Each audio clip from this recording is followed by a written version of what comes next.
Sophia Reed sat motionless at her cramped desk in the corner of the executive floor, her boss's dismissive words still ringing in her ears. "She's just my assistant, nothing more."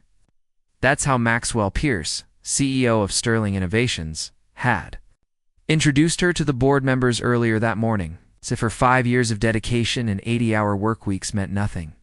Before we jump back in, tell us where you're tuning in from, and if this story touches you, make sure you're subscribed, because tomorrow I've saved something extra special for you. The sprawling Manhattan skyline stretched beyond the floor to ceiling. Windows, a view she'd helped design for the office renovation last year, though no one remembered that now. Sophia's hands trembled slightly as she organized the quarterly reports, each page containing strategies and market analyses she had meticulously researched and compiled, only for Maxwell to present them as his own brilliance. "Coffee, Sophia." "Black, 2 sugars," Maxwell called out without looking up from his phone as he strode past her desk toward his corner office. "No please, no thank you," just the expectation of immediate service that had defined their professional relationship.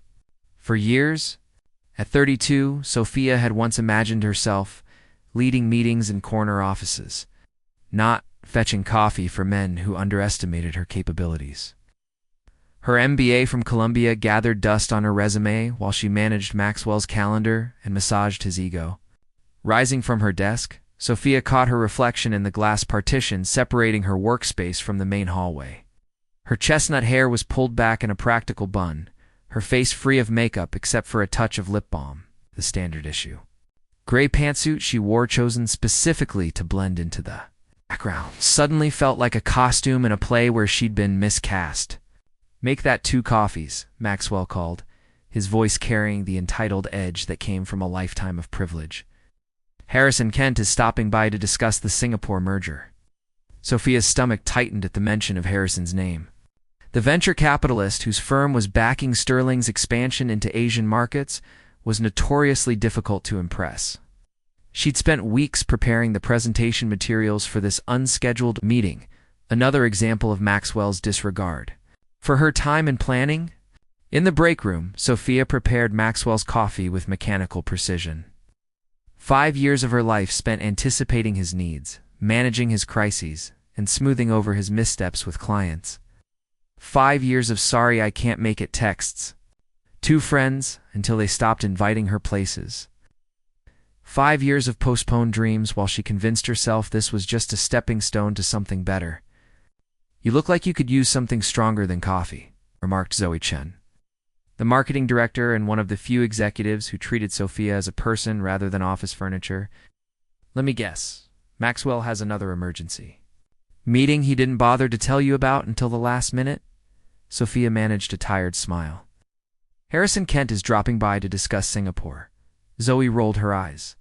"Of course he is. I'm sure Maxwell will take full credit for all your work on that proposal." She lowered her voice. "You know, there's an opening in my department for a marketing strategist. The application deadline is Friday. Someone with your background and skills would be perfect." For a brief moment, hope flickered in Sophia's chest before reality extinguished. Maxwell would never approve the transfer. You know how he is. He'd take it as a personal betrayal. "Maybe it's time to stop worrying about Maxwell's feelings and start focusing on your career," Zoe suggested, her dark eyes serious. "You're too talented to be fetching coffee for the rest of your life." Before Sophia could respond, her phone buzzed with a message from Maxwell. "Where's that coffee? Kent will be here in 5. Back at her desk." After delivering the coffee and receiving not even a nod of acknowledgement, Sophia pulled up the Singapore proposal on her tablet, reviewing the key points one last time. She'd spent countless evenings researching Singapore's market regulations and cultural business practices. Creating a strategy that would give Sterling a competitive edge while respecting local customs, it was some of her best work, and Maxwell would present it as if he'd conceived every detail himself. The elevator doors opened, and Harrison Kent stepped onto the executive floor. Tall and imposing in a perfectly tailored navy suit, he carried himself with the confidence of a man accustomed to controlling rooms and making million-dollar decisions before lunch. At 45, His dark hair was threaded with distinguished silver at the temples, and his expression was one of perpetual critical assessment. Mr. Kent, Sophia greeted him, rising from her desk. "Mr. Pierce is expecting you." Harrison's gaze fell on her, and for a moment, recognition flickered in. His eyes, "Sophia Reed," he said, surprising her by remembering her name, still keeping Sterling afloat behind the scenes. Before she could respond, Maxwell emerged from his office, hand extended. "Harrison, great to see you. Come in, come in." "Sophia, hold all my calls and bring us the Singapore files." "Already prepared, sir," Sophia replied, handing him the leather.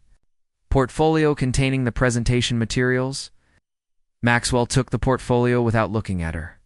"She's just my assistant," he told Harrison with a dismissive wave of his hand.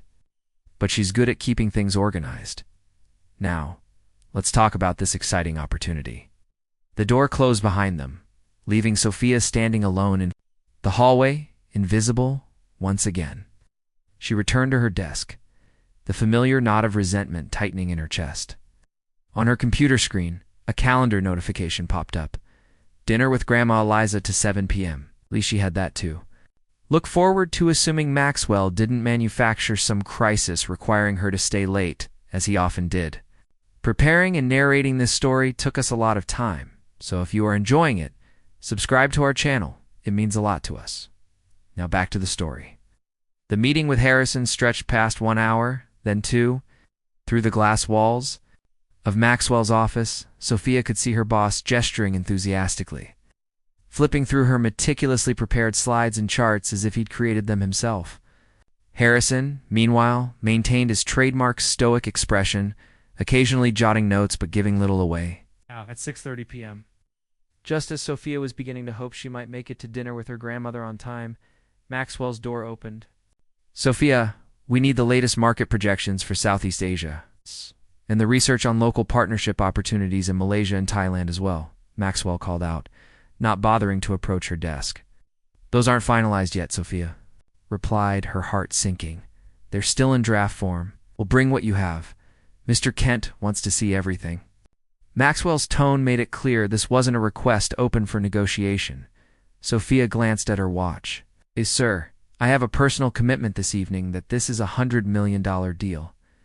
Sophia Maxwell cut her off, his voice hardening. "Whatever dinner plans you have can wait. This is priority one." From inside the office, Harrison watched this exchange with an unreadable expression. As Sophia nodded reluctantly and turned to retrieve the requested files, she felt a wave of frustration wash over her. This was the third time this month she'd had to cancel plans with her grandmother, whose health had been declining steadily over the past year. She texted her grandmother with trembling fingers, "I'm so sorry, Grandma. Work emergency again. Rain check for tomorrow?" Then she gathered the draft reports and braced herself for another late night at the office.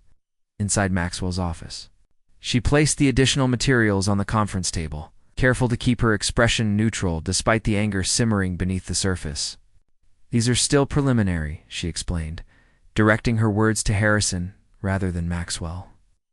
"The partnership analysis for Thailand needs additional verification. The Malaysia projections are based on last quarter's data." Harrison nodded, his gaze lingering on her with unexpected intensity.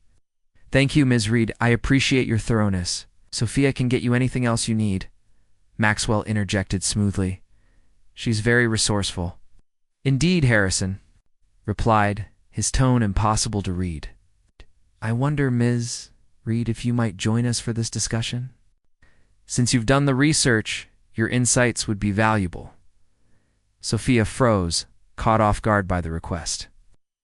In 5 years, Maxwell had never once invited her to participate in a high-level meeting with investors.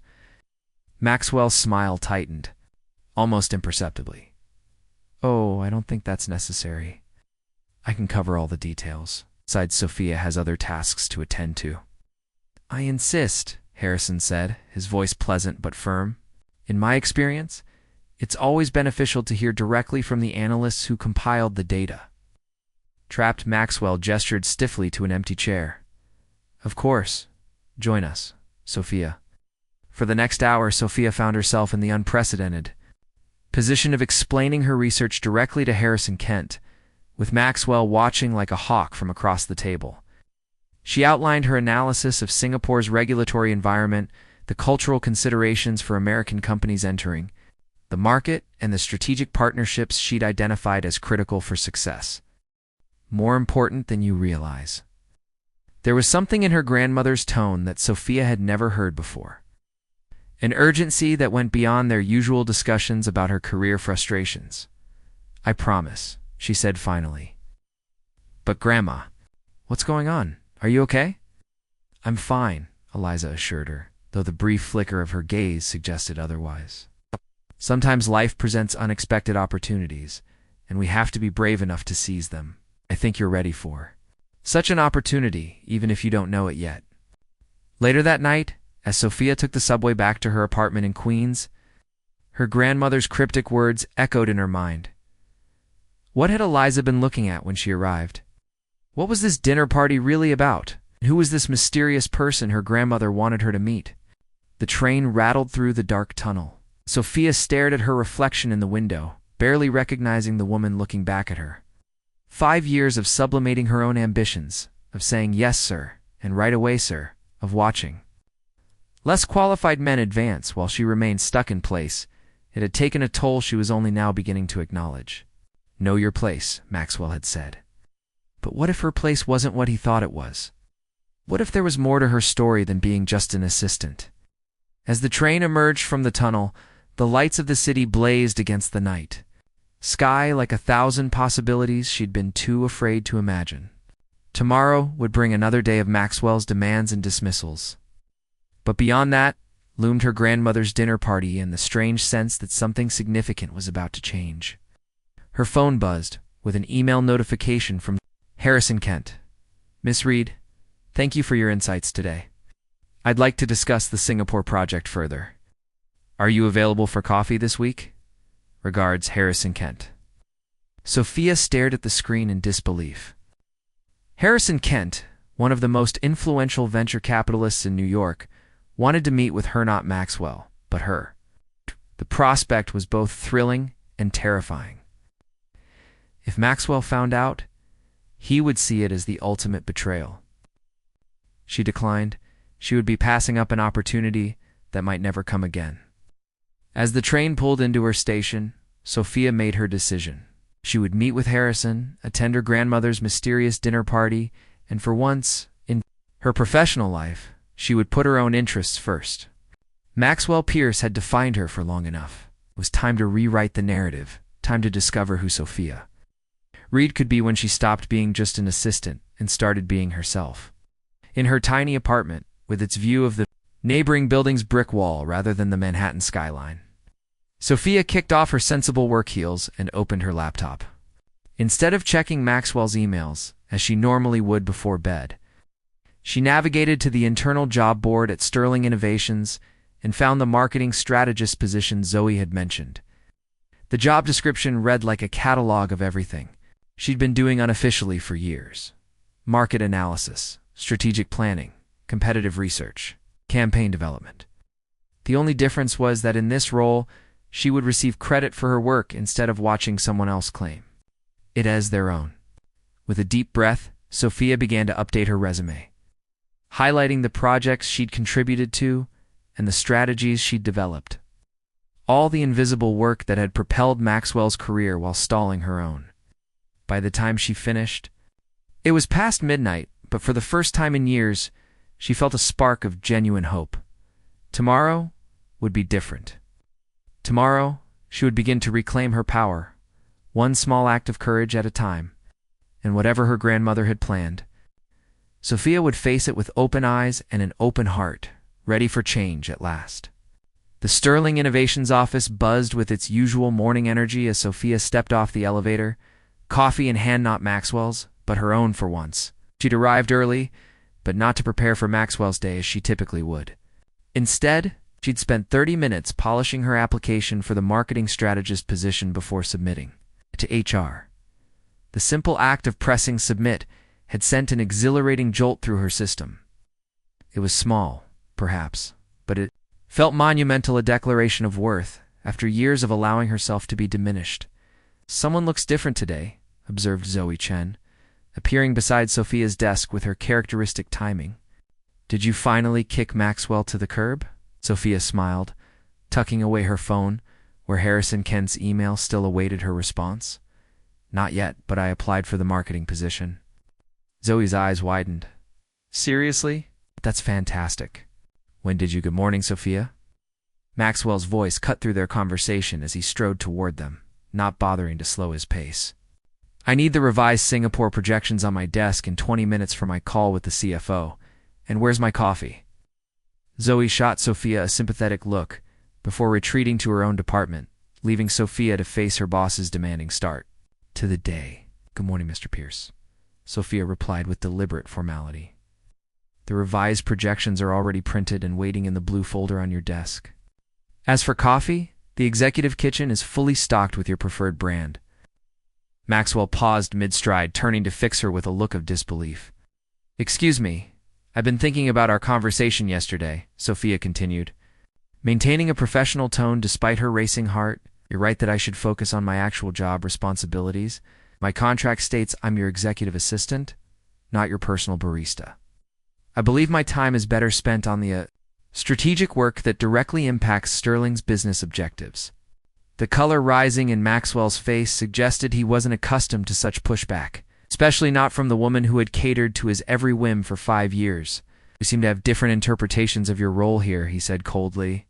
"Perhaps we should discuss this with HR." "If you feel that's necessary," Sophia replied, surprising herself with her calm. "In the meantime, the CFO is expecting your call in 15 minutes. Would you like me to dial him in when you're ready?" Temporarily outmaneuvered, Maxwell retreated to his office without another word, leaving Sophia with the distinct impression that she'd just crossed a line from which there was no return. Rather than feeling anxious, however, she felt oddly liberated, as if she'd shed a constricting skin that had been preventing her from taking a full breath. Her phone buzzed with a text from her grandmother. "Don't forget dinner at 7 o'clock, where? Something nice. This is important." Sophia sent back a quick affirmation, then opened Harrison Kent's email to compose a response. After careful consideration, she agreed to meet him for coffee the following morning at a cafe near his office in Tribeca. The decision felt both professional and slightly rebellious, a small assertion of her right to forge connections beyond Maxwell's controlling influence. The day unfolded in a series of tense interactions with Maxwell, who seemed determined to reassert his dominance through an escalating series of unreasonable demands. By 5 o'clock, Sophia's initial burst of courage was wearing thin under the weight of his petty retaliations. "I need you to stay late tonight," Maxwell announced, dropping a stack of files on her desk as she was preparing to leave. "The board wants updated financial models for the Singapore project by tomorrow morning," as Sophia glanced at her watch. Thinking of her grandmother's dinner party, "I'm sorry, but I have a personal commitment this evening that I can't reschedule." Maxwell's smile was cold. "That's unfortunate, because this project can't be rescheduled either. And given our conversation this morning about your job responsibilities, I'd think you'd be eager to demonstrate your commitment to the work that directly impacts Sterling's business objectives, as you put it." The trap was neatly laid. Her own words turned against her. But Sophia thought of her grandmother's insistence, the urgency in her voice when she'd made Sophia promise to attend. "I can work on the models first thing tomorrow morning," she offered. "They'll be ready well before the board meeting." "That won't work," Maxwell replied, his tone making it clear he was enjoying this power play. "I need to review them tonight. So either stay and complete them, or perhaps reconsider whether your priorities align with this company's needs." The threat was thinly veiled. Stay and miss her grandmother's dinner, or leave and potentially lose her job. Before yesterday, Sophia would have acquiesced immediately, apologizing to her grandmother and accepting Maxwell's victory. But something had shifted within her, a realignment of what mattered and what she was willing to sacrifice. "I understand," she said, gathering her belongings. "Then I suppose I'll need to reconsider my priorities. The financial models will be on your desk by 8 a.m. tomorrow." Maxwell's expression registered shock as she walked toward the elevator without looking back. She had called his bluff, and they both knew it. He needed those models, but, more importantly, He needed her knowledge of the Singapore market too. Make them accurate. If she was fired, the project would suffer a significant setback, a fact that gave her an unexpected sense of power. Outside, the early evening air felt different, somehow charged with possibility. Sophia hailed a taxi to her apartment in Queens, where she quickly showered and changed into a simple but elegant black dress she rarely had occasion to wear. As she applied a touch of makeup and freed her hair from its severe work bun, she barely recognized the woman in the mirror, not because she looked dramatically different, but because the spark in her eyes had been absent for so long. By 6:45, Sophia was in another taxi heading to Greenwich Village, her mind cycling through possibilities about her grandmother's mysterious dinner guest. A potential employer? Family friend with connections? The unknown made her both nervous and excited, feelings that had been in short supply during her years of predictable servitude at Sterling. Her grandmother's brownstone glowed with warm light as Sophia approached, its bay windows showcasing the elegant interior that had always seemed like a magical realm compared to her own practical apartment. Music drifted from inside classical, piano that Eliza favored for special occasions. Using her key, Sophia entered to find the entryway adorned with fresh flowers and the dining room table set with her grandmother's best, china and silver. Whatever this dinner party was, Eliza had gone to considerable effort to make it special. "Grandma?" Sophia called, moving through the front rooms. "I'm here, in the kitchen, dear." Liza's voice floated back to her. Sophia found her grandmother, putting finishing touches on what appeared to be an elaborate meal. It's far more extensive than the small dinner party she'd described. "This looks amazing," Sophia said, leaning in to kiss Eliza's cheek. "But I thought you said a few people were coming. This looks like enough food for a dozen guests." Elisa smiled mysteriously. "Quality over quantity, my dear." "Our guest appreciates fine dining?" "Guest? Singular?" Sophia raised an eyebrow. "Grandma, what's going on? Who exactly am I meeting tonight?" Before Eliza could answer, the doorbell rang. Her grandmother smoothed her elegant gray dress and took a deep breath. That would be him now. "Would you get the door, Sophia? And remember, keep an open mind tonight." Things aren't always what they seem, the mixture of curiosity and apprehension. Sophia moved to the front door and opened it. Standing on the doorstep, immaculate in a tailored suit, was Harrison Kent. "Good evening, Ms. Reed," he said, his expression revealing nothing about whether he found this encounter as surprising as she did. "I believe your grandmother is expecting me." Sophia stood frozen in shock, her mind racing to make sense of this impossible coincidence. Harrison Kent, the venture capitalist she'd just agreed to meet for coffee, the man who had witnessed Maxwell's dismissive treatment of her just yesterday, was her grandmother's mysterious dinner guest. "Mr. Kent," she finally managed. "Ah, yes, please come in." Harrison entered, handing her a bottle of what she recognized as extremely expensive wine. "I understand now why you didn't mention our previous meeting when you responded to my email," he said, with the hint of a smile. "Though I confess I'm equally surprised to find you here." Before Sophia could formulate a response, Eliza appeared from the kitchen, her face lighting up at the sight of their guest. Harrison. Right on time, as always. To Sophia's further astonishment, her grandmother moved forward and embraced Harrison. Warmly, not the polite greeting of a casual acquaintance, but the affectionate welcome of an old friend. "Eliza, you look wonderful," Harrison said, returning the embrace. "Retirement clearly agrees with you." "Retirement," Sophia echoed, looking between them in confusion. Aye, Grandma, what is he talking about?" "You've never mentioned knowing Mr. Kent before." Lisa linked her arm through Harrison's and led them both toward the living room. "That's because there are many things I haven't told you, my dear. But tonight, that changes. Tonight we're going to talk about your future and about a past you know nothing about." The living room, with its comfortable mix of antiques and modern pieces, had always been Sophia's favorite space in the brownstone. Now it felt like the setting for some elaborate play where she didn't know her lines. She perched on the edge of a leather armchair while Harrison and Eliza settled on the sofa opposite her. "Sophia," her grandmother began, "what I'm about to tell you may come as a shock. I've kept certain aspects of my life private, not to deceive you, but to protect you until the time was right. She glanced at Harrison, who nodded encouragingly. The truth is, before I retired 15 years ago, I was the founder and CEO of Reed Enterprises. Sophia stared at her grandmother blankly. Reed Enterprises? I've never heard of it. You wouldn't have. Harrison interjected gently. Because 10 years before you were born, Reed Enterprises was acquired and rebranded. Today you know it as Sterling Innovations. The room seemed to tilt around Sophia as the implications of this statement crashed through her consciousness. Sterling, but that would mean... Yes. Eliza confirmed. The company where you've been working for the past 5 years? I founded it in 1972, when female CEOs were practically unheard of. I built it from nothing into one of the most innovative technology firms of its time, but Sophia struggled to reconcile this revelation with everything she thought she knew about her family. Why didn't you ever tell me? No. And if you founded Sterling, why am I working as an assistant there instead of being recognized?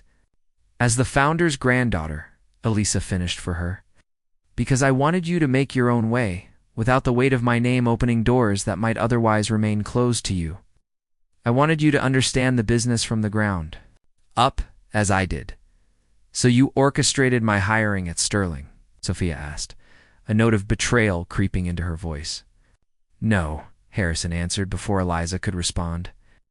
Your grandmother recused herself from any involvement in your career path. You were hired at Sterling based entirely on your own merits.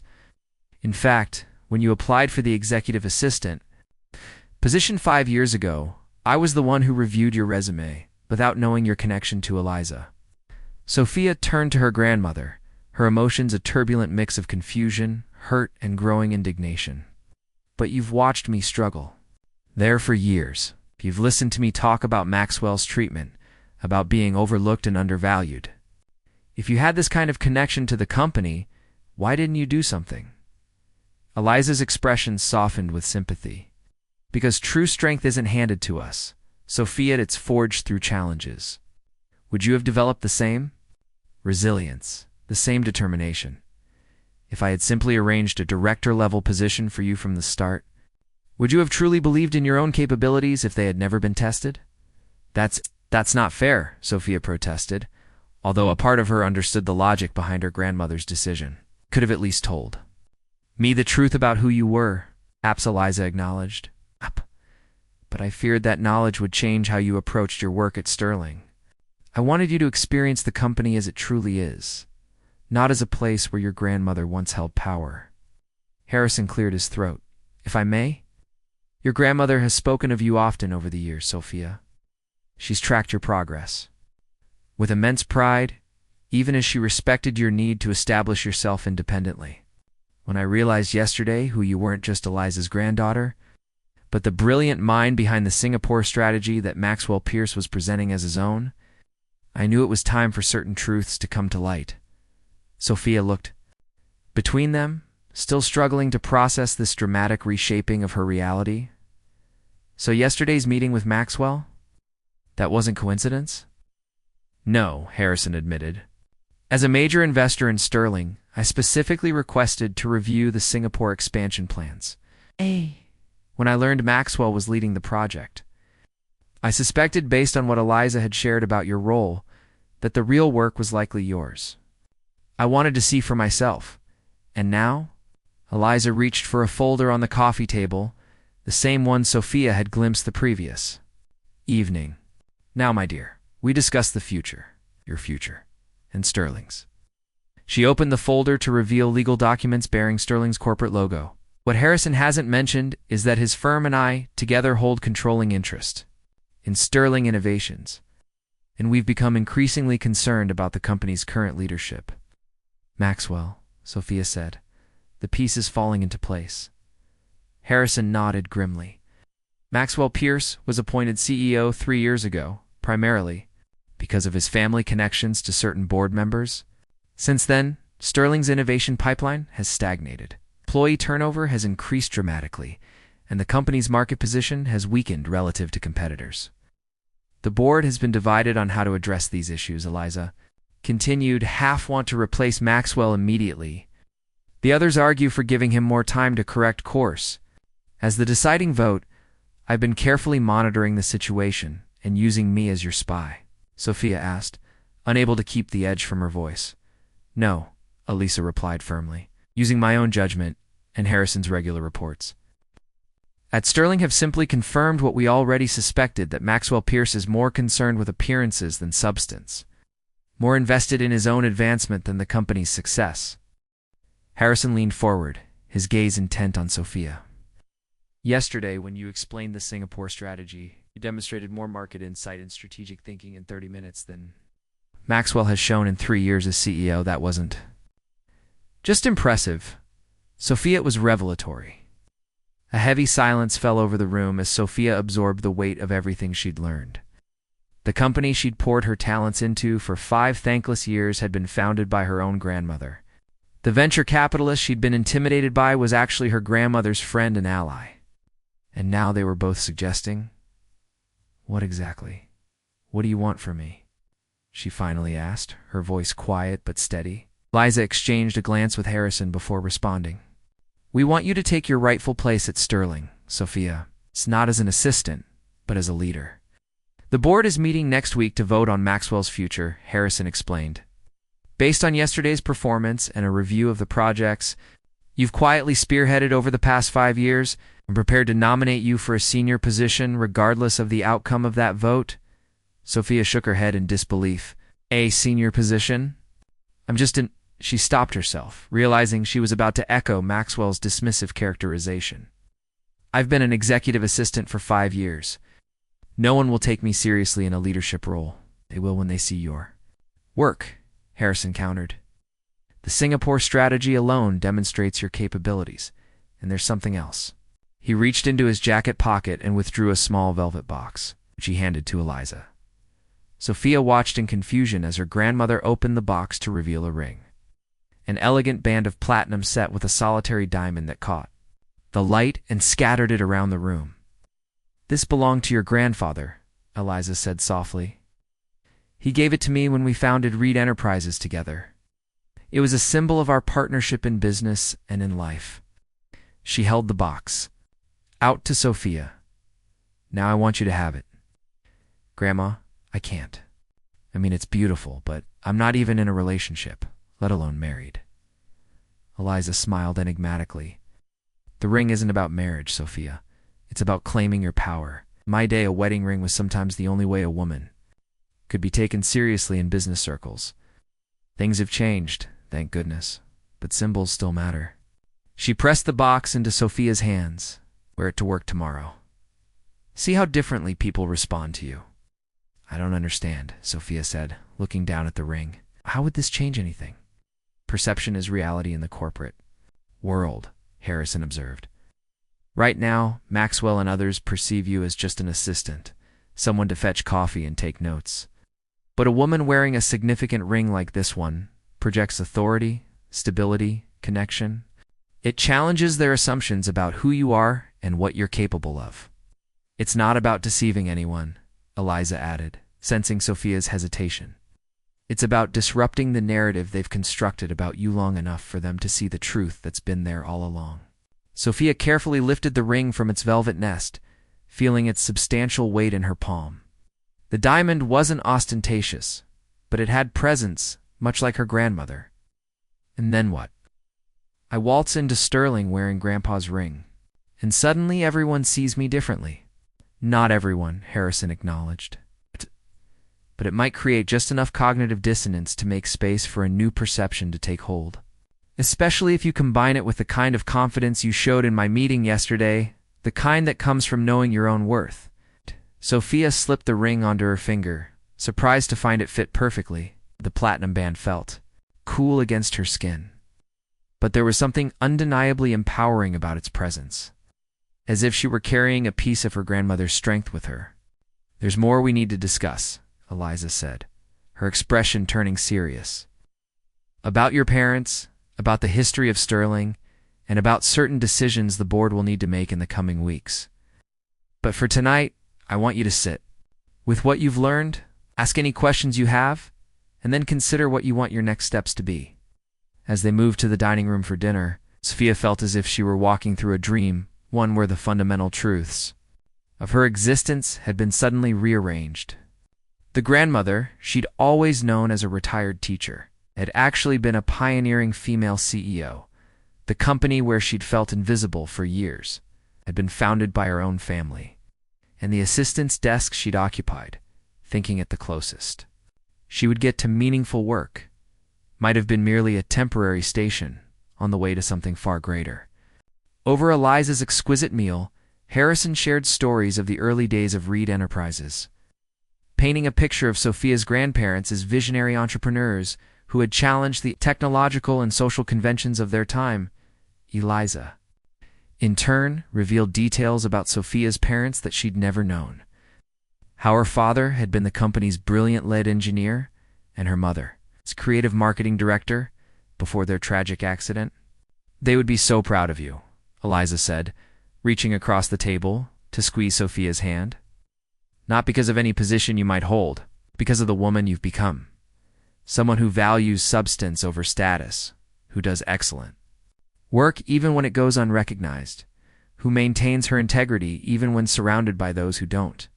As the evening drew to a close, Harrison prepared to leave, pausing at the door to address Sophia directly. "Tomorrow morning, I suggest you arrive at Sterling as you normally would, but wearing your grandmother's ring. Proceed with your day as planned, including our coffee meeting.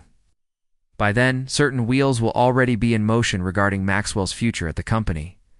"What wheels?" Sophia asked, suddenly apprehensive. "What's going to happen?" Harrison's smile was enigmatic. "Let's just say the board has been presented with some compelling evidence regarding the true authorship of several key strategic initiatives attributed to Maxwell over the past year. Evidence that may accelerate the timeline for leadership changes."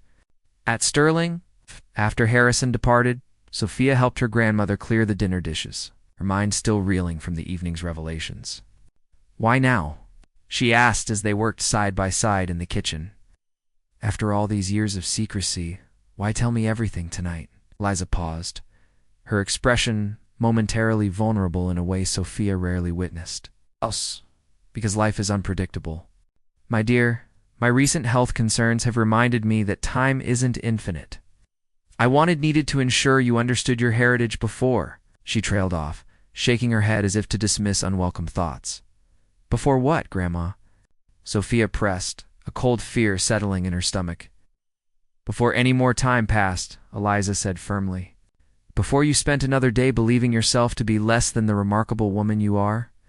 And before Sterling suffered any further under Maxwell's mismanagement." She dried her hands on a kitchen towel and faced her granddaughter directly. "The question now is, are you ready to step into your power? Not because of your connection to me, but because you've earned it through your own merit." Looking into her grandmother's eyes, the same determined blue that had apparently stared down countless boardrooms and business challenges, Sophia felt a new certainty rising within her. The ring on her finger seemed to pulse with possibility, connecting her to a lineage of strength she hadn't known existed. "Yes," she said simply, "I'm ready."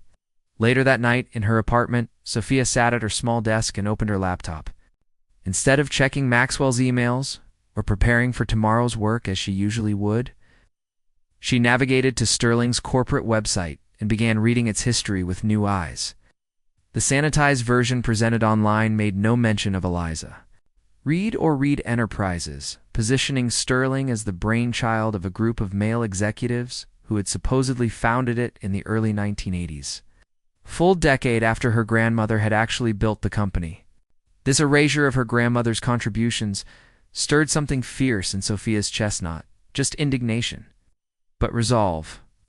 If Eliza's pioneering work could be so thoroughly obscured by revisionist corporate history, what chance did Sophia have of making a lasting impact? Then her gaze fell on the ring glinting in the lamplight, and she remembered her grandmother's words. "Perception is not truth. Truth endures, even when temporarily hidden." Tomorrow, Sophia would walk into Sterling Innovations wearing more than just a ring. She would carry with her the knowledge of where she came from, what she was capable of, and most importantly, where she deserved to go. The assistant's desk that had been her prison might soon become merely a way station in a journey she was only beginning to comprehend. Maxwell Pierce had spent years telling her to know her place.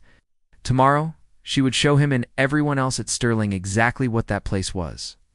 Morning light streamed through the windows of Sterling Innovations as Sophia stepped off the elevator, her grandmother's ring catching the sunlight and sending prisms dancing across the walls. She'd chosen her outfit carefully, a tailored charcoal suit she'd splurged on months ago, but had never found the courage to wear to the office, paired with heels that added 2 inches to her height. Her hair, usually restrained in a practical bun, fell in soft waves around her shoulders. Transformation wasn't dramatic, but it was significant. She looked like a woman who belonged in the boardroom, not tucked away at an assistant's desk in the corner, said the receptionist, doing a double take as Sophia passed. Big meeting today? Sophia smiled but didn't slow her pace. Every day is a big meeting when you're prepared for it. The executive floor was already buzzing with activity despite the early hour. As Sophia moved toward her desk, she noticed heads turning, conversations pausing. The attention might have made her uncomfortable yesterday, but today she welcomed it, understanding now what her grandmother had meant about perception creating its own reality. Morning, Sophia called Zoe Chen from the doorway of the marketing department. You look different. Her gaze dropped to Sophia's hand where the diamond ring sparkled prominently. Oh my God, did you? Good morning, Zoe, Sophia replied warmly. Let's catch up later, shall we? I have some things to take care of before the day gets started. At her desk, Sophia found the stack of files Maxwell had left the previous evening, the financial models he'd demanded she stay late to complete. With efficient movements, she powered up her computer and began working, drawing on her intimate knowledge of the Singapore market to create projections that were both ambitious and defensible. She was so absorbed in her task that she didn't immediately notice Maxwell's arrival until his shadow fell across her desk. You're here early, he observed, his tone suggesting he was surprised she'd shown up at all after yesterday's confrontation. Then his gaze caught on her altered appearance, lingering first on her hair, then her outfit, and finally landing on the ring. His expression shifted from irritation to confusion. What's with the everything? Sophia looked up calmly, meeting his gaze with a directness that had been missing from their previous interactions. Good morning, Mr. Pierce. The financial models you requested are nearly complete. I'll have them on your desk within the hour. Maxwell seemed thrown by her composure. About yesterday, he began, an awkward attempt at reconciliation in his voice. Things got heated. We both said things. I have a coffee meeting at 9. Sophia interrupted smoothly. But I've cleared the rest of your morning schedule as requested for your preparation ahead of the board update. Will there be anything else? A subtle power shift was palpable. For perhaps the first time in their working relationship, Maxwell appeared uncertain, wrong-footed by Sophia's quiet confidence and the inexplicable change in her demeanor. A coffee meeting? He repeated, focusing on the one element that suggested Sophia was operating outside his control. With whom? A potential resource for the Singapore project, she replied, deliberately vague. Someone with valuable insights into the local regulatory environment? Maxwell frowned, clearly displeased by this independent action but seemingly unwilling to challenge her directly given her unexpectedly authoritative manner. I should be involved in any meetings regarding Singapore. It's my project. Sophia allowed herself a small smile. Of course. Prepare a detailed summary for you afterward. She turned back to her computer, effectively dismissing him, a reversal of their usual dynamic that was not lost on either of them. Maxwell lingered awkwardly for a moment before retreating to his office, casting occasional glances her way through the glass walls as if trying to solve a particularly perplexing puzzle. By 8:30, Sophia had completed the financial models with a level of detail and insight that would make them difficult for Maxwell to claim as his own work. She printed a copy, placed it in a leather portfolio, embossed with her initials, a graduation gift from her grandmother she'd never before used at Sterling, and delivered it to Maxwell's desk with a brief explanatory note. Then she gathered her things and headed to the elevator, aware of the speculative gazes following her progress across the office floor. The whispers were already starting about her appearance, about the ring, about the subtle but unmistakable change in how she carried herself. Office gossip traveled at light speed, and Sophia knew that by the time she returned from her coffee with Harrison, the rumors would be in full bloom. Perfect. The cafe where Harrison had suggested they meet was a discreet establishment in Tribeca, frequented by finance and tech executives conducting business away from corporate conference rooms. Sophia arrived precisely on time to find Harrison already seated at a corner table. His attention focused on a tablet displaying what appeared to be Sterling's stock performance. "Ms. Reed," he greeted her, rising politely as she approached. "Thank you for meeting me on such short notice." "Mr. Kent," she replied with equal formality, conscious of the other patrons who might recognize either of them. "The pleasure is mine." Once they were settled with coffee, Harrison's professional demeanor softened slightly. "The ring suits you," he observed. "Your grandmother will be pleased to see it being worn again." Sophia glanced down at the diamond sparkling on her finger. "It already seems to be having the effect she predicted. People at Sterling look at me differently." "Today, perception shapes reality," Harrison said with a nod. "But it's only the beginning. Are you prepared for what comes next?" "That depends," Sophia replied carefully. "What exactly comes next?" "Last night you mentioned wheels in motion regarding Maxwell, but you were deliberately vague about the details." Harrison's expression turned serious. "The board has called an emergency meeting for tomorrow morning. Maxwell doesn't know it yet, but the agenda includes a vote on his continued leadership of Sterling. Several directors have expressed concerns about the direction of the company under his management, particularly regarding the stagnation of the innovation pipeline and the exodus of key talent. And you think they'll vote to remove him?" "Not certain," Harrison admitted. "The board is divided. Maxwell has powerful allies, including his uncle, who serves as chairman. That's why the evidence I mentioned last night is so crucial. If we can definitively demonstrate that Maxwell has been taking credit for others, work specifically yours, it could tip the balance." Sophia frowned. "How would you prove that?" "It's his word against mine, and I'm just his assistant, at least in the eyes of the board." "Not anymore," Harrison countered, sliding a folder across the table. "Open it." Inside, Sophia found printouts of emails between Maxwell and various board members and clients over the past year.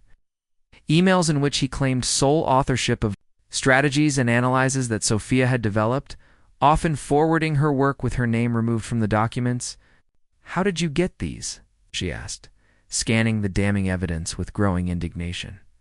"Let's just say Sterling's IT security needed an upgrade," Harrison replied with a hint of a smile. "But more importantly, we have this." He passed her a second folder containing what appeared to be original drafts of the Singapore strategy drafts, with Sophia's name clearly listed as the author. "I never shared these with anyone outside Sterling," Sophia said, confused. "No, but you did. Save them to Sterling's secure server," Harrison explained. "As a major investor, I requested a complete audit of the Singapore project materials as part of my due diligence.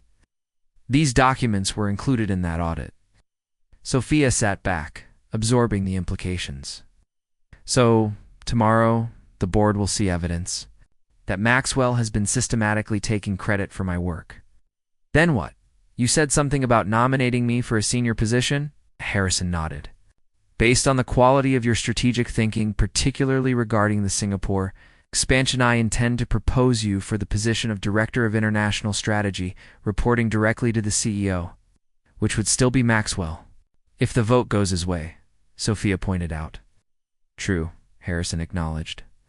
"But even Maxwell isn't foolish enough to reject a recommendation from one of Sterling's largest investors, especially after being caught in such a significant deception. And if the vote goes against him," he left the sentence unfinished, the implication clear. "What if I don't want to stay at Sterling?" Sophia asked suddenly. "After everything I've learned about my grandmother, about how the company erased her contributions, why would I want to be part of an organization with that history?"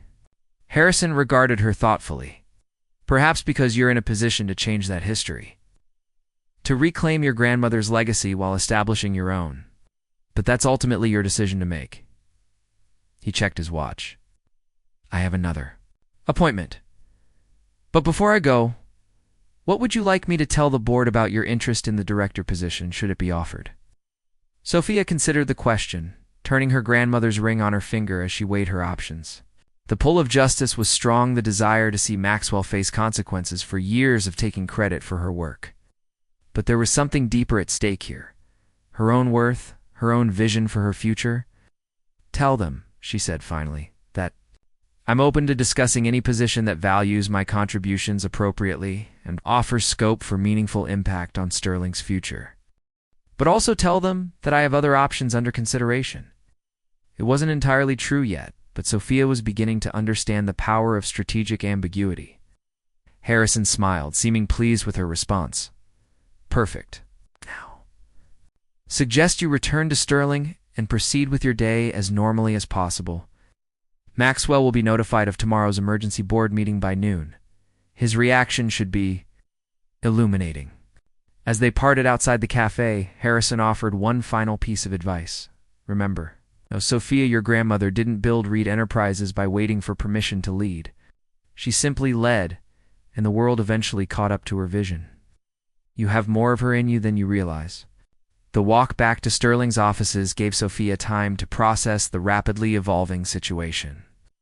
In just 24 hours, her entire understanding of her past and future had been fundamentally altered. The assistant's desk that had defined her professional identity now seemed like a temporary way station rather than a destination, a chrysalis from which she was finally emerging. When she stepped off the elevator onto the executive floor, the atmosphere had noticeably shifted. Small clusters of employees stood in hushed conversation, falling silent as she passed. Zoe Chen intercepted her halfway to her desk, pulling her. Into an empty conference room? What is happening? Zoe demanded in an excited whisper. First, you show up looking like a completely different person, wearing what appears to be an engagement ring. Then you have a coffee meeting that Jessica, from reception, swears was with Harrison Kent himself. And now the board has called an emergency meeting for tomorrow that has Maxwell locked in his office, making panicked phone calls. Spill it. Sophia couldn't help but laugh at her friend's breathless recitation. It's complicated, she admitted. But let's just say things at Sterling are about to change significantly. Zoe's eyes widened. Wait, are you and Harrison Kent? She gestured meaningfully at Sophia's ring. No, nothing like that, Sophia assured her. The ring was my grandmother's. It's a family heirloom. It wasn't entirely untrue, though it omitted the ring's connection to Reed Enterprises and Sterling's origins. And the emergency board meeting? Sophia chose her words carefully. I can't discuss that. But I would suggest holding off on any major decisions until after tomorrow, including, she added meaningfully, decisions about that marketing strategist. Position I applied for. Understanding dawned in Zoe's expression. You're aiming higher than that now, aren't you? Before Sophia could respond, the conference room door opened to reveal Maxwell, his face flushed with what appeared to be a combination of anger and anxiety. There you are, he said tersely. I need to see you in my office. Now, Zoe squeezed Sophia's arm supportively before slipping past Maxwell and out of the room. Good luck, she whispered. In Maxwell's corner office, with its sweeping views of the Manhattan skyline, Sophia stood calmly as her boss paced behind his desk like a caged animal.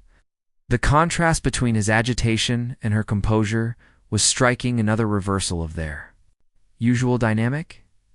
Did you know about this? Maxwell demanded without preamble, jabbing a finger at an email displayed on his computer screen, the notification of tomorrow's emergency board meeting. I was not informed of any board meeting, Sophia replied truthfully.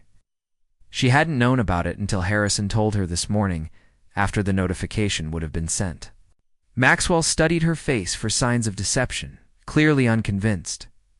Something's going on. First, Kent shows unusual interest in you during yesterday's meeting. Then you show up today looking like... He gestured vaguely at her transformed appearance, this. And now suddenly there's an emergency board meeting to discuss the company's strategic direction. That can't be coincidence. Perhaps the board simply has concerns they wish to address, Sophia suggested mildly. The Singapore project is a significant investment with substantial risks. It would be natural for them to want a thorough review. Don't patronize me, Maxwell snapped. Kent is behind this. He's been looking for ways to increase his influence over Sterling's operations for months, and now he's using you somehow. The accusation might have intimidated Sophia yesterday, but today it merely amused her. Using me? I'm just your assistant. Remember? Nothing more. The echo of his own dismissive words visibly startled Maxwell. He opened his mouth to respond, then closed it again. Reassessing the woman standing before him, as if seeing her clearly for the first time. His gaze dropped to the ring on her finger. Where did that come from? He asked suddenly. You weren't wearing that yesterday. Sophia touched the diamond lightly. It's a family heirloom. My grandmother gave it to me. Your grandmother. Maxwell repeated slowly, something like suspicion forming in his eyes. The one you keep canceling dinner plans with because of work emergencies I create? The one who lives in Greenwich Village in a brownstone that should be well beyond the means of a retired teacher. Sophia felt a chill at his unexpected knowledge of these details. You've been investigating my grandmother? Maxwell's laugh held no humor, not intentionally. But when Harrison Kent, one of our most significant investors, is spotted entering a Greenwich Village brownstone for a private dinner, when that same brownstone turns out to be owned by the grandmother of my assistant, who then shows up the next day completely transformed and wearing what looks like a 2-carat diamond, well, let's just say it raises questions. The pieces were falling into place for Maxwell, Sophia realized. Not the complete picture, perhaps, but enough to make him dangerous. Who is she? Sophia? Maxwell pressed, moving around the desk to stand directly before her. Who is your grandmother to Harrison Kent? And more importantly, who is she to Sterling? Innovations. Sophia met his gaze steadily, no longer intimidated by his proximity or his tone. I think those are questions you should ask at tomorrow's board meeting, she said calmly. I'm sure it will be enlightening for everyone involved. Maxwell's expression hardened. You're making a mistake, aligning yourself with Kent against me. I made you, Sophia. Everything you know about corporate strategy, about international markets, you learned it working for me. The breathtaking audacity of this claim after years of him taking credit for her work ignited a fire in Sophia's chest. No, Maxwell, she replied, dropping the formal Mr. Pierce deliberately. I made you. My strategies, my analyses, my insights presented as your own brilliance. I'm not aligned against you. I'm simply done being invisible. For a moment, genuine fear flashed across Maxwell's features, the fear of a man who suddenly realizes he's been standing on a foundation that's rapidly crumbling beneath him. Then his expression closed, the vulnerable moment replaced by cold calculation. We'll see how the board feels about an assistant who's clearly been engaged in corporate espionage, he said. Sharing confidential company materials with an investor behind the CEO's back? That's grounds for immediate termination and potential legal action. You mean the materials that clearly show my name as the author? Sophia countered. The ones you systematically erased before presenting them as your own work? Those materials? Maxwell blanched slightly, confirming Sophia's suspicion that Harrison's folders contained exactly the evidence needed to expose his deception. Get out, he said quietly, his voice trembling with suppressed rage. You're suspended pending an investigation into your conduct. Leave your keycard at reception on your way out. Sophia stood her ground. You don't have the authority to suspend me without HR involvement. And I doubt you want to involve HR right now, given the questions that might arise about your own conduct. She moved toward the door, then paused. I'll be at my desk if you need me, though I suspect you'll be too busy preparing for tomorrow's meeting to require my assistance. As she walked out of Maxwell's office with her head held high, Sophia felt a weight lifting from her shoulders, the accumulated burden of years spent diminishing herself to accommodate his ego. Whatever happened tomorrow, she would never go back to being just an assistant in anyone's eyes, least of all her own. The remainder of the day unfolded in a strange limbo. Maxwell remained sequestered in his office, blinds drawn, occasionally visible through gaps as he made frantic phone calls. The rest of the executive floor buzzed with speculation about the emergency board meeting and increasingly about Sophia's transformed presence and her apparent connection to Harrison Kent. By late afternoon, even executives who had previously barely acknowledged her existence were finding reasons to pass by her desk, offering friendly greetings and lingering to chat about inconsequential matters, their way of hedging bets against whatever power shift might be unfolding. Sophia observed this behavior with a mixture of amusement and slight disdain. These same people had witnessed Maxwell's dismissive treatment of her for years without comment or intervention. Their sudden attentiveness said more about their own insecurity than any genuine respect for her. At precisely 5 p.m., Sophia shut down her computer, gathered her belongings, and prepared to leave another departure from her usual routine of staying until Maxwell released her, often hours after the official workday ended. As she waited for the elevator, Zoe appeared beside her. "Whatever's happening," her friend said quietly, "I'm on your side, so you know." Sophia smiled gratefully. "Thank you. That means more than you realize. Are you coming back tomorrow?" Zoe asked, glancing meaningfully toward Maxwell's office. "Absolutely," Sophia replied with newfound certainty. "Tomorrow is going to be illuminating." Outside, the early evening air carried the promise of spring, and Sophia decided to walk for a while before heading to her grandmother's brownstone. She'd agreed to spend the night ahead of tomorrow's momentous board meeting. The city pulsed around her people, rushing home from work. Tourists snapping photos, street vendors calling out to pass, hers be all of them moving through their lives, unaware that hers was transforming by the hour. Her phone buzzed with a text. From Harrison, board meeting moved up to 8 a.m. Maxwell made final calls to his allies. Vote currently too close to predict. Be prepared for anything. Another text followed immediately from her grandmother. Dinner at 7. Wear the blue dress. In the guest room closet. It's time to complete your transformation. The blue dress turned out to be a designer piece Sophia had never seen before. Elegant, but commanding, in a shade that perfectly complemented her eyes. When she emerged from the guest room in it, she found her grandmother waiting in the living room, dressed with equal sophistication. "Perfect," Eliza declared, studying her granddaughter with evident satisfaction. "Now you look the part." "The part of what?" Sophia asked, smoothing the unfamiliar fabric. "I feel like I'm preparing for a performance rather than a board meeting. I may not even be invited to attend." "Life is a performance, my dear," Eliza replied, gesturing for Sophia to join her at the dining table where dinner was already arranged.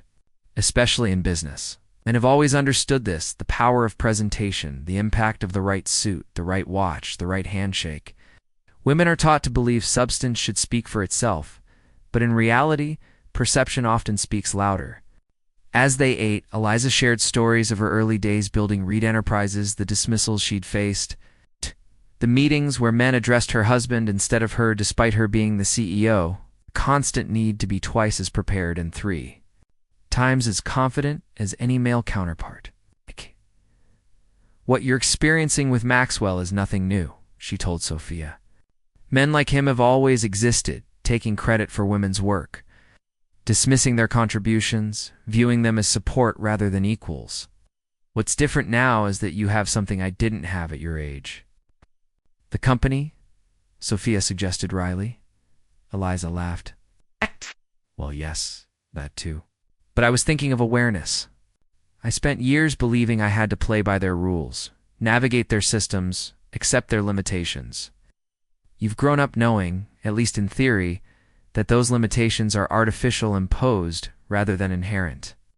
Theory and practice are very different," Sophia pointed out.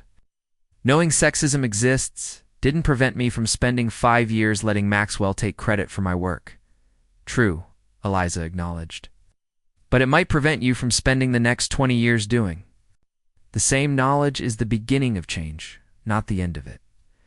After dinner, as they sat in the living room with cups of tea, Eliza brought out a leather portfolio similar to the one Harrison had shown Sophia earlier, but much older, its surface cracked and worn with age. "Tomorrow, regardless of what happens. With Maxwell, I want you to have this," she said, passing it to her granddaughter. "It contains the original business plan for Reed Enterprises, the company that would eventually become Sterling Innovations. I wrote it 50 years ago when everyone said a woman couldn't succeed in technology, when banks wouldn't lend to me without a male co-signer, and suppliers wouldn't return my calls, until your grandfather pretended to be the CEO. Sophia opened the portfolio reverently, finding yellowed pages covered in her grandmother's precise handwriting page after page of market analyses. Technical specifications, financial projections, and vision statements that had ultimately created the foundation. For what Sterling had become, not showing you this to dwell on past injustices, Eliza continued. I'm showing you because I want you to understand something crucial about tomorrow. You come from a lineage of women who refuse to be diminished by men's limited perception. Whatever happens in that boardroom, remember that. Sophia nodded, her throat tight with emotion as she carefully closed the portfolio. I will. Good, Eliza said briskly, rising from her chair. Now get some rest. Tomorrow will be challenging, but also potentially wonderful. And Sophia? Her expression softened. I am so proud of who you are becoming. Not because you might soon have an impressive title, but because you're finally claiming your own power. That night, as Sophia lay in the guest room bed, her grandmother's words echoed in her mind. She thought about the journey that had brought her to this precipice of change, from the eager MBA graduate who had accepted an assistant position as a foot in the door, to the disillusioned employee who'd spent years sublimating her ambitions, to the woman who now stood poised to reclaim not just her own worth, but potentially her family's legacy. Whatever happened in tomorrow's board meeting, one thing was certain. She would never again allow anyone to reduce her to just anything. The transformation that had begun with a ring and a changed appearance had taken root much deeper in her sense of self, in her understanding of her own capabilities, in her willingness to demand recognition rather than wait for it to be granted. Maxwell had told her to know her place. Tomorrow, she would show him and everyone else exactly what that place was. Not at an assistant's desk outside his office, but wherever her talent, vision, and determination carried her, just as her grandmother had done 50 years before. Dawn broke over Manhattan, painting the sky in shades of amber and rose as Sophia stood at her grandmother's bedroom window. Already dressed in a sharply tailored navy suit that projected authority without apology, the ring on her finger caught. The early light, a tangible reminder of the legacy she carried. Ready? Eliza asked, appearing in the doorway. Despite the early hour, she was impeccably dressed in a cream-colored ensemble that managed to be both elegant and formidable, much like the woman herself. As I'll ever be, Sophia replied, smoothing an invisible wrinkle from her jacket. Are you sure you want to do this? After all these years of keeping your connection to Sterling private? Some moments demand visibility, Eliza said simply. This is one of them. The car Harrison had arranged arrived precisely at 7:15, giving them ample time to reach Sterling's headquarters before the hastily rescheduled board meeting. As they traveled through the awakening city, Sophia's phone buzzed with messages of support from Zoe and queries from other colleagues who had somehow caught wind that she would be involved in the morning's proceedings. News traveled fast in corporate environments, especially when power shifts were imminent. By now, the entire executive floor likely knew that something significant was unfolding involving Maxwell. Harrison Kent, and most surprisingly, the previously overlooked executive assistant who had arrived yesterday wearing an engagement ring no one had known about. Remember, Elisa said as the car approached the gleaming skyscraper that housed Sterling Innovations. You've earned this moment through your own merit. Not through connection or circumstance, but through the quality of your work and the strength of your character. No one can take that from you, not Maxwell, not the board, not anyone. Sophia nodded, drawing strength from her grandmother's confidence. Let's rewrite the narrative, she said, echoing words Eliza had used last night when describing her own journey as a female entrepreneur in a male-dominated industry. The lobby was relatively quiet at this early hour, with only security personnel and a few ambitious employees present. The guard at the reception desk did a double take when he saw Sophia, not because of her transformed appearance this time, but because she was accompanied by Sophia Reed, whom he clearly didn't recognize, but whose commanding presence suggested someone of significance. Good morning, Thomas, Sophia greeted him warmly. My guest and I are heading to the board meeting on the 42nd floor. Of course, Miss Reed, he replied, his tone notably more respectful than any previous interaction. The board members have already started arriving. Mr. Pierce came in about 15 minutes ago. The express elevator whisked them upward, and Sophia used these final moments to center herself. Whatever happened next would reshape her professional future, perhaps in ways she couldn't yet imagine. The doors opened directly into the executive reception area, where a startled administrative assistant looked up from her computer. "Ms. Reed? I didn't realize you would be." Her gaze shifted to Eliza, curiosity evident in her expression. "Good morning, ma'am." "The board is gathering in the main conference room. May I ask?" "Thank you, Diane," Sophia interjected smoothly. "We know the way."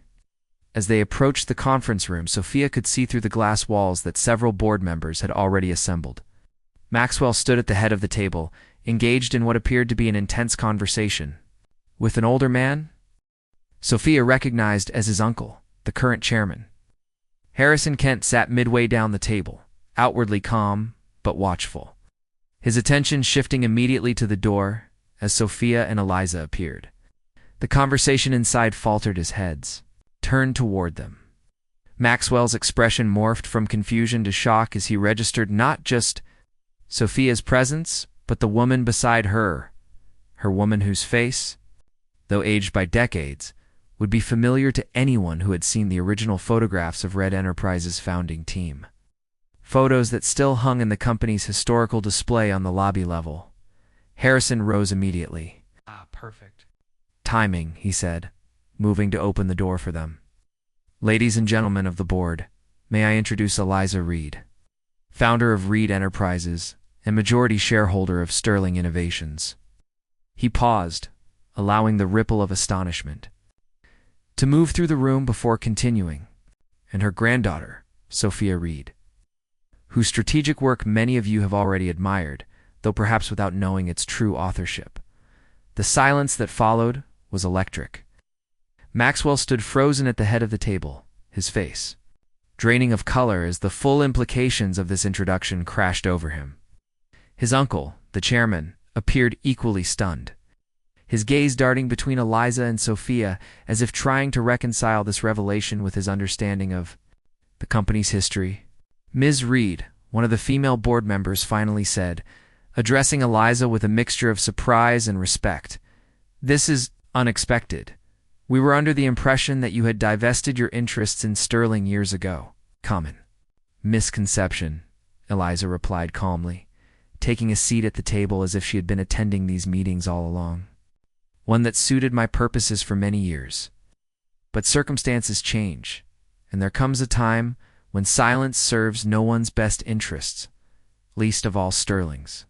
Sophia remained standing, acutely aware of Maxwell's gaze now fixed on her, with a toxic blend of betrayal and fury. The ring on her finger, her grandfather's ring, the symbol of Reed Enterprises' founding. Partnership seemed to burn with significance as the pieces fell into place for everyone in the room. "What is this?" Maxwell finally managed, his voice strained. "Some kind of elaborate coup?" "Not at all," Harrison replied smoothly. "This is simply transparency. Something that has been notably lacking in Sterling's executive leadership recently." He turned to address the full board. "As you're all aware, this emergency meeting was called to discuss concerns about the company's strategic direction and management. In light of Ms. Reed's presence, both Ms. Reed's, I believe, we have an opportunity to address these concerns with a more complete understanding of Sterling's past and potential future." Maxwell's uncle, recovering his composure, cleared his throat.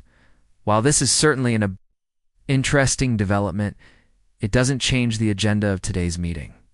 We were convened to discuss specific concerns about current operations, not historical ownership structures."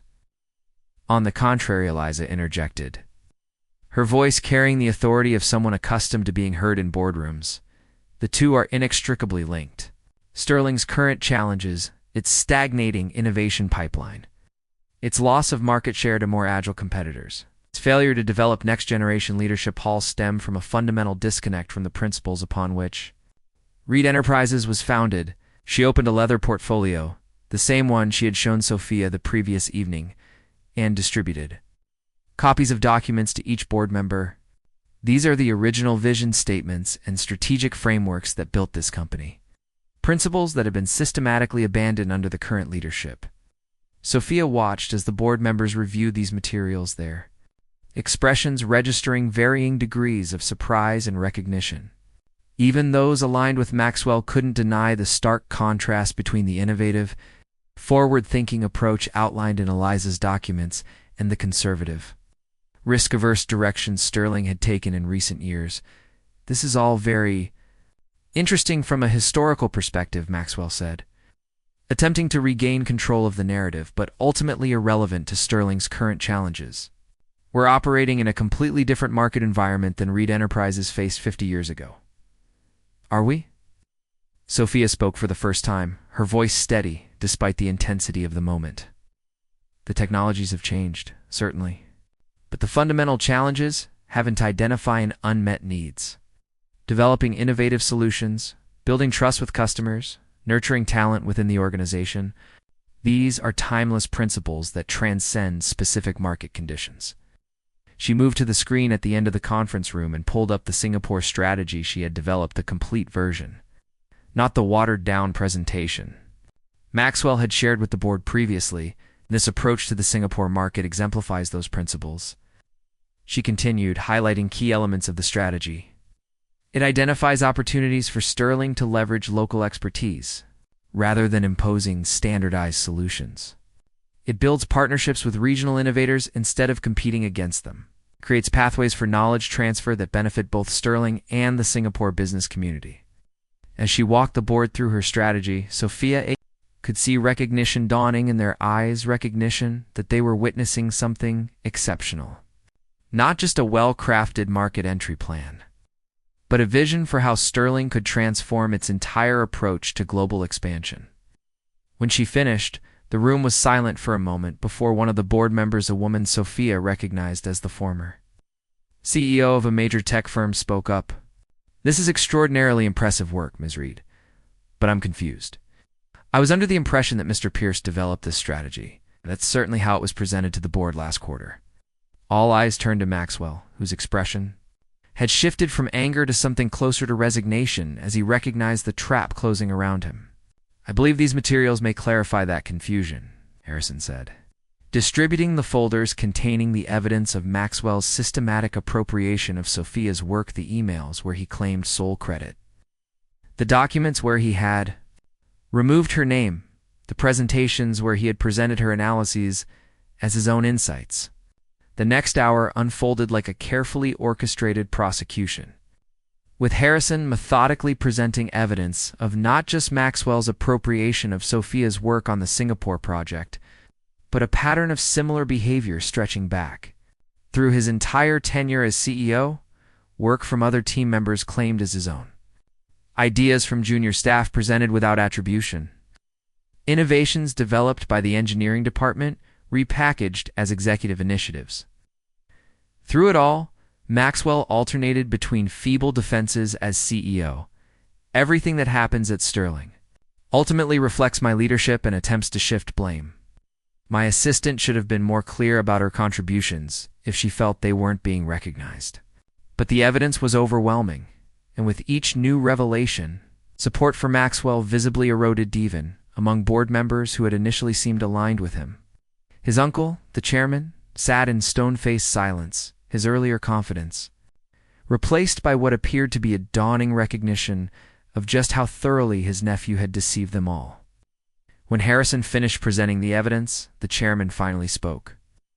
"I believe we need to discuss next steps in light of these troubling revelations." He looked directly at Maxwell.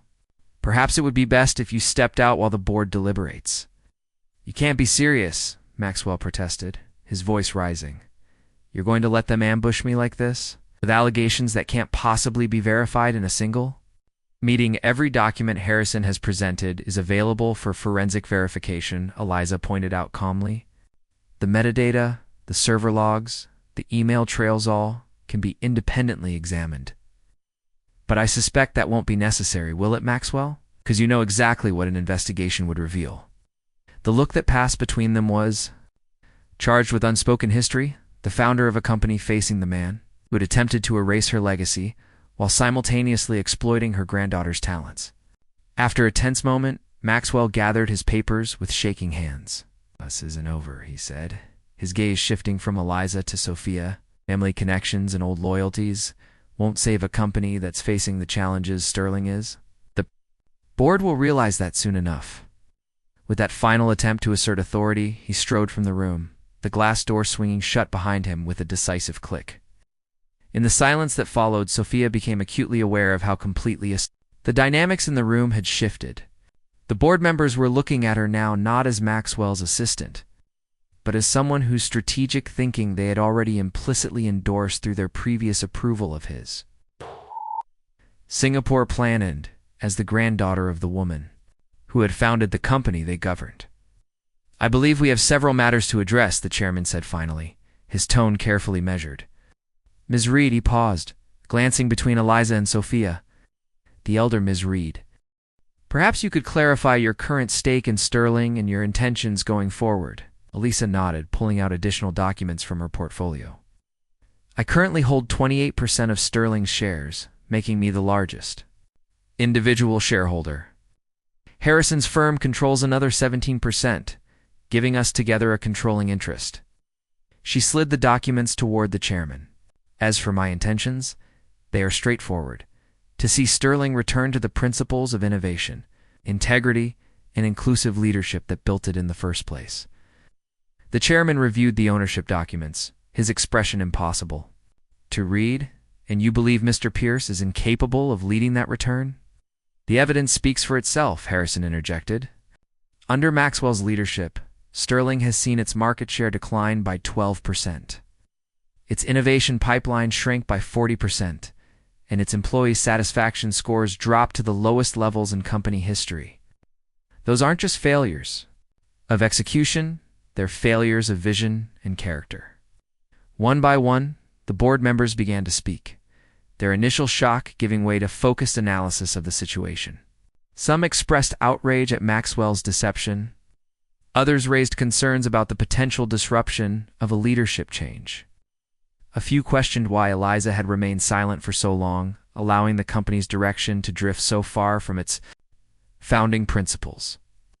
Through it all, Sophia remained standing near the screen where her Singapore strategy was still displayed, observing the complex interplay of corporate politics, personal loyalties, and financial interests that would ultimately determine Sterling's future and her own.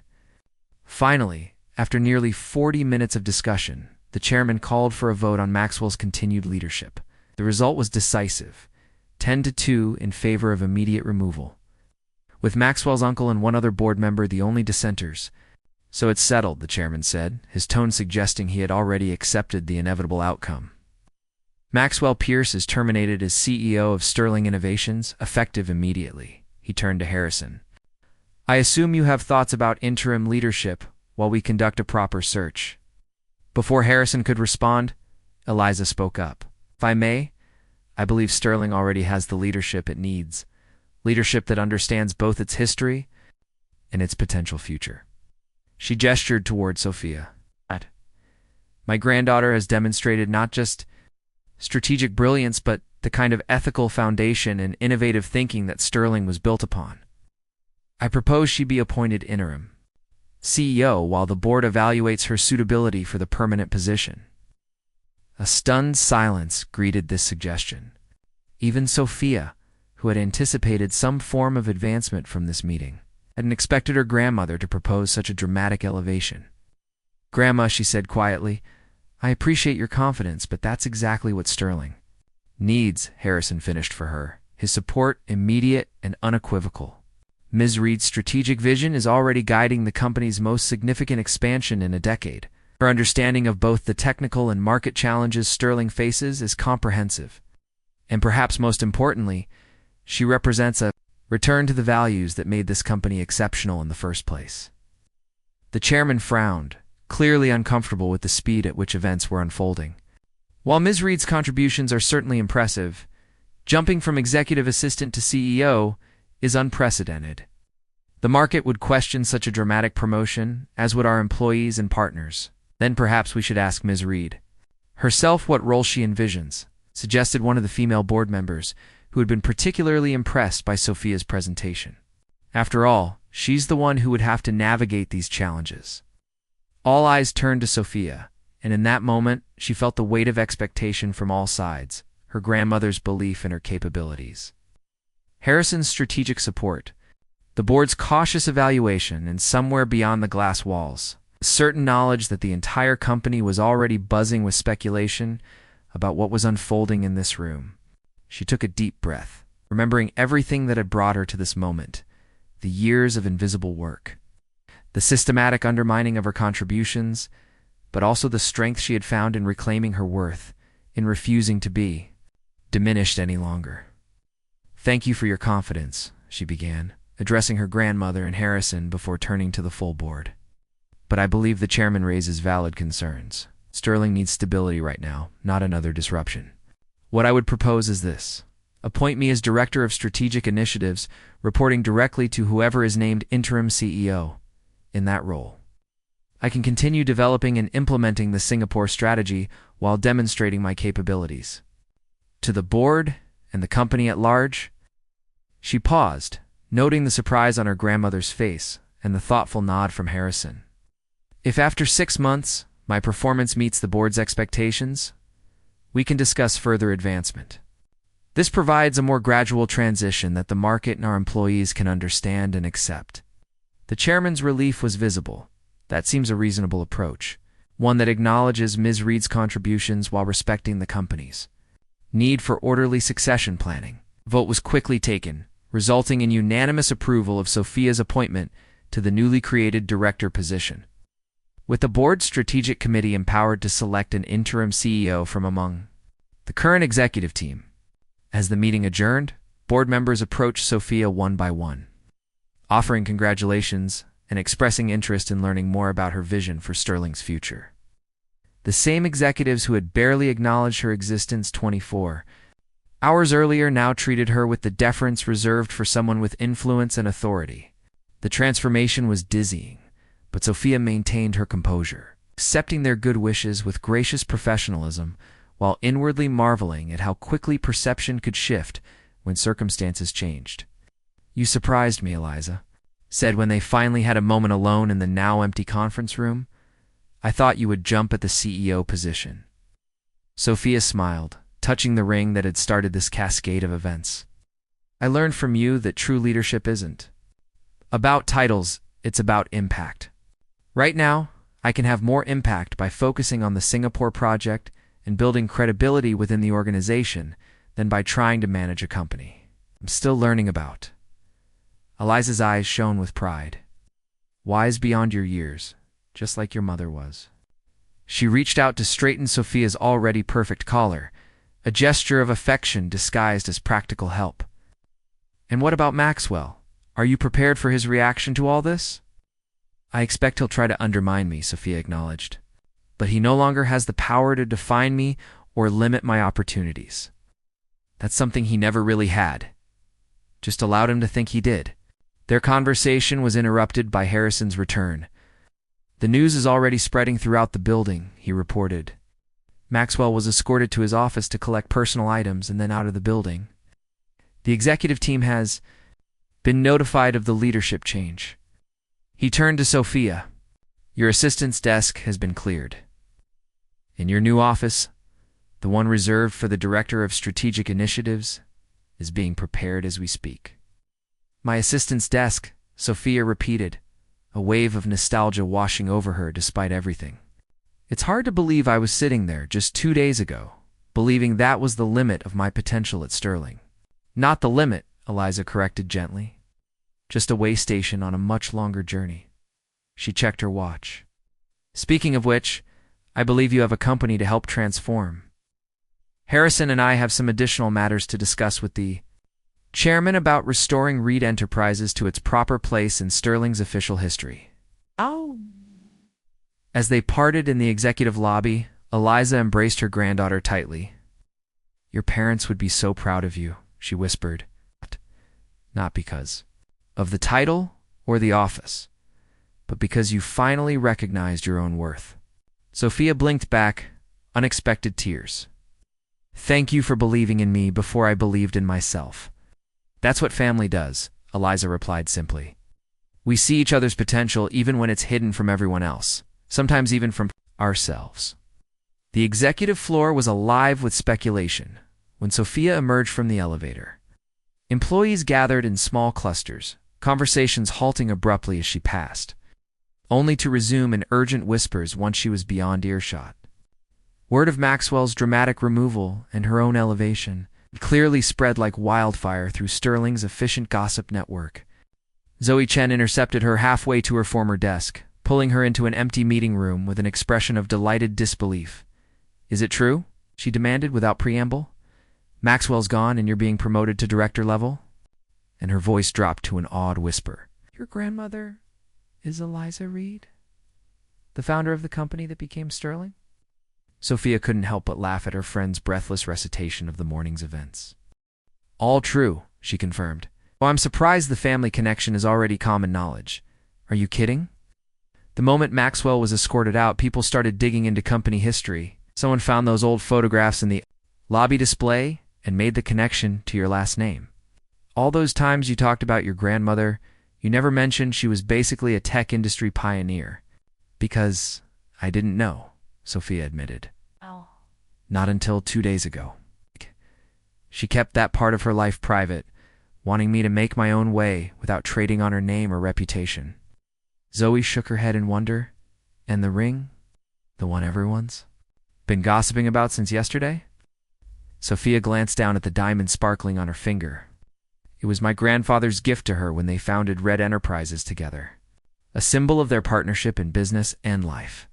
Though it certainly had everyone speculating about your mysterious personal life, half the office thought you'd been secretly dating a millionaire. Not quite, Sophia laughed, though it did exactly what my grandmother intended, changed how people perceived me. Suddenly, I wasn't just an assistant anymore. I was someone with a story beyond what they could see.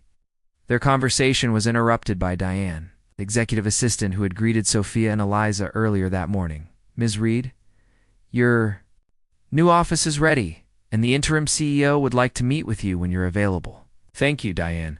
Please tell them I'll be there shortly. As the assistant departed, Zoe squeezed Sophia's arm. Is this just the beginning for you? Isn't it? Director of Strategic Initiatives now, but eventually. Right now, I'm focused on proving that their confidence in me is justified not because of my grandmother's legacy, but because of my own capabilities. Well, I for one am not surprised, Zoe declared. I've been telling you for years that you were wasting your talent as Maxwell's glorified coffee fetcher.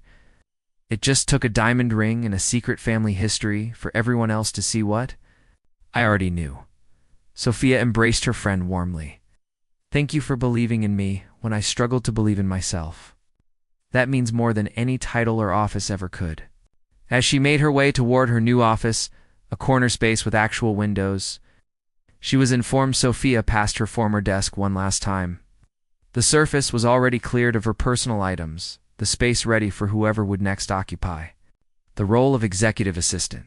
She paused, running her fingers lightly over the edge of the desk, where she had spent countless hours doing work for which Maxwell had claimed credit. Goodbye, old friend, she murmured. You've served your purpose. Talking to furniture now? Should the board reconsider their decision? The voice startled her, and Sophia turned to find Maxwell standing a few feet away, a cardboard box of personal items in his arms. Security hovered discreetly nearby, clearly tasked with ensuring his departure from the building proceeded without incident. Maxwell, she acknowledged, her voice neutral despite the surge of emotions his presence triggered. I thought you had already left. Not without saying goodbye to my loyal assistant, he replied, his attempt at sarcasm undermined by the bitter defeat evident in his expression. Or should I say, Director Reed now? Quite the rapid ascension. I suppose I should have paid more attention to your last name. My name has nothing to do with my capabilities, Sophia said evenly, though I understand why you might find that concept difficult to grasp, given how much you've relied on your family connections throughout your career. Maxwell flinched slightly at the precision of this observation. You won't last 6 months in that position, he said, his voice hardening. You may have impressed the board with my Singapore strategy, but actually implementing it, leading teams, managing the politics of the executive floor?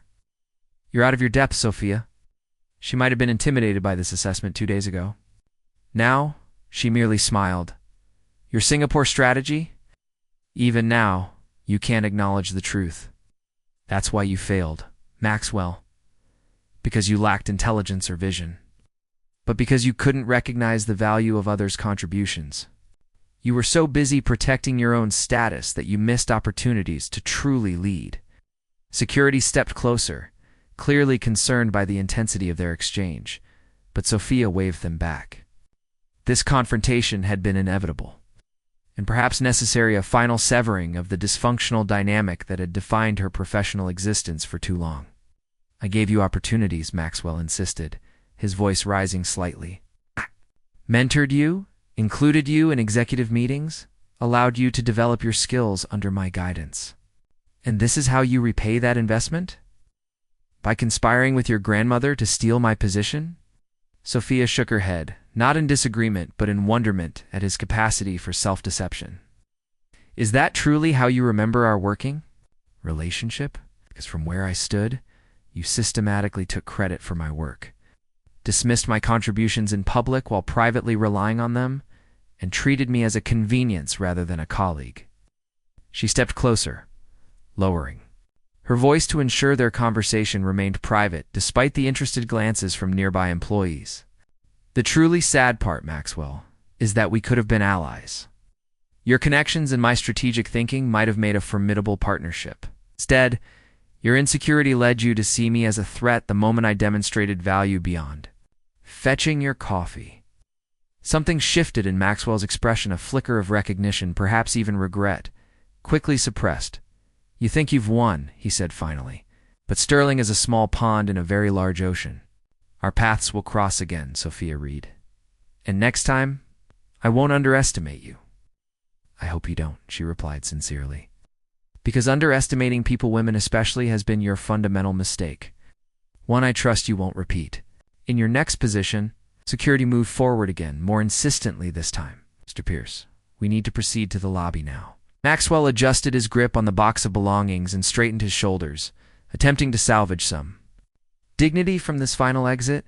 Good luck, Director Reed, he said, his tone making the title sound like an epithet. You're going to need it.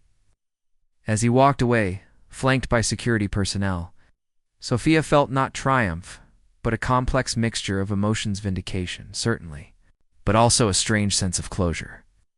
The man who had defined her professional identity for 5 years was walking out of her life, leaving her free to redefine herself on her own terms.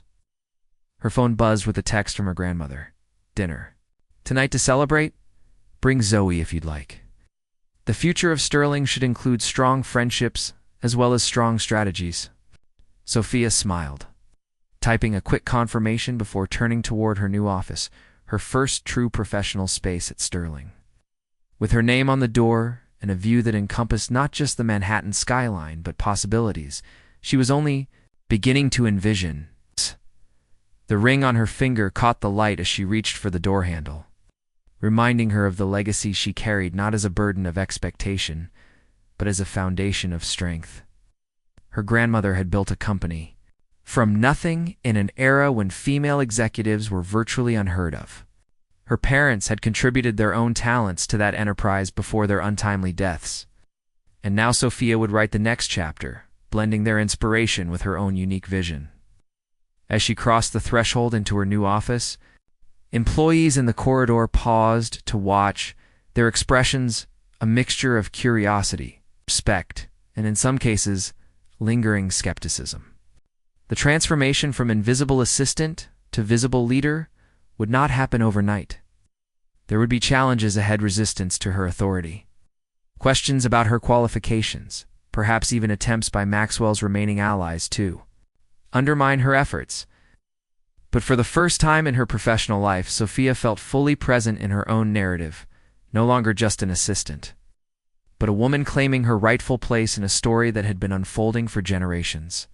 The diamond on her finger wasn't an engagement ring binding her to another person's expectations, but a symbol of the commitment she was making to herself, to lead with integrity, Ow. to value contributions regardless of title or status, and to build something worthy of the legacy she had only just discovered. Director Reed. A young woman appeared in the doorway, tablet in hand and expression earnest. The executive team is assembled in the main conference room whenever you're ready to join them. Thank you, Sophia replied, setting down her belongings on the desk that was now truly hers. Please tell them I'll be there in 5 minutes. As the assistant departed, Sophia took a moment to absorb the reality of her new position, not just the physical office with its views and furnishings, but the responsibilities and opportunities it represented. Yesterday, she had been the one receiving such messages and relaying them to Maxwell.